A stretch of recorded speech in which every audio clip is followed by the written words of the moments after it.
Recently, the US has granted approval to Holtec International to transfer unclassified small modular reactor technology to 3 Indian private entities. About small modular reactors.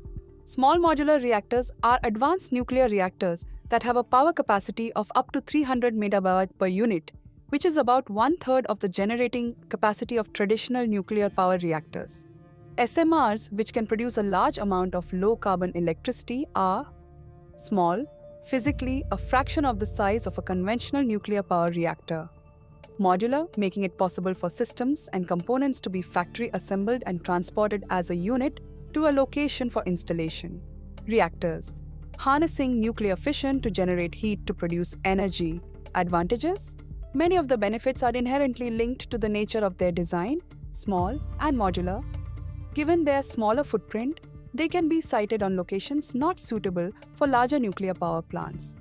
Prefabricated units of these can be manufactured and then shipped and installed on site, making them more affordable to build than large power reactors, which are often custom designed for a particular location, sometimes leading to construction delays. They offer savings in cost and construction time, and they can be deployed incrementally to match increasing energy demand. SMRs and nuclear power plants. SMRs and nuclear power plants offer unique attributes in terms of efficiency, economics, and flexibility. While nuclear reactors provide dispatchable sources of energy, they can adjust output accordingly to electricity demand. Some renewables, such as wind and solar, are variable energy sources that depend on the weather and time of day.